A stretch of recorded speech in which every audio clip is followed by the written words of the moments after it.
All right, we are wrapping up. This island isn't big enough for the four of us.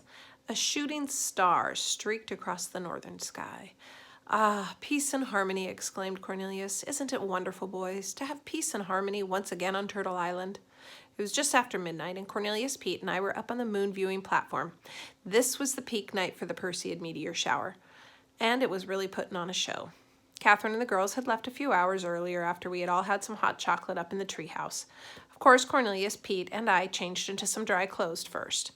Pete and I didn't have any extra clothes with us, so we had to borrow some things from Cornelius that were quite a bit too large, to put it mildly. They made us both sort of look like balloons, and we kept tripping over our pant cuffs. Wow, said Jill when she saw us. She gave us a low whistle.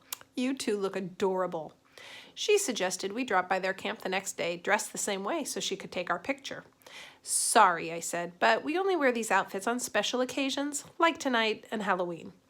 Later, before Catherine and the girls headed back to their camp, we all agreed to meet at 9 o'clock the next morning on top of Mount Mysterious. Cornelius was going to show us a cave.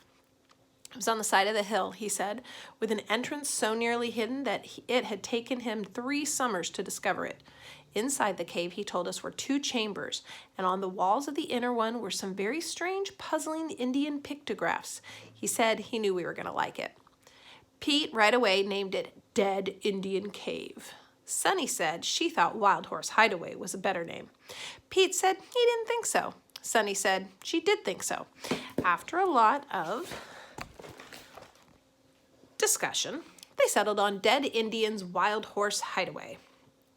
When Catherine and the girls finally left, we stood on the balcony watching as the light from their flashlights disappeared into the night. Cornelius leaned on the railing and sighed. What a woman, I heard him murmur. It had been a long and eventful day, and now, up on the moon viewing platform, Cornelius was beginning to get philosophical. Boys, he said grandly, you have done something today that you can be proud of. Think about it.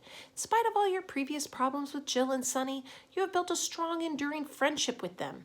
You have done this even though they took your picture in certain, well, embarrassing situations, like falling out of your canoe and belly flopping in the mud and getting stuck in the window of your gingerbread tent.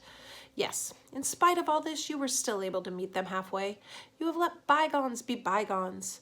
You have, in short, made 2 good friends and restored peace and harmony to Turtle Island. He paused dramatically and then added, I'm proud of you. I didn't know what to say. Thanks, I said. It was nothing, said Pete. And won't it be fun, said Cornelius, when we meet up on Mount Mysterious tomorrow morning and explore Dead Indian's Wild Horse Hideaway together? It does sound like fun, I admitted. Are there any bats? Asked Pete. Plenty of them, said Cornelius. We watched the shooting stars in silence for a while, and as we did, I got to thinking about the next day, and I chuckled to myself.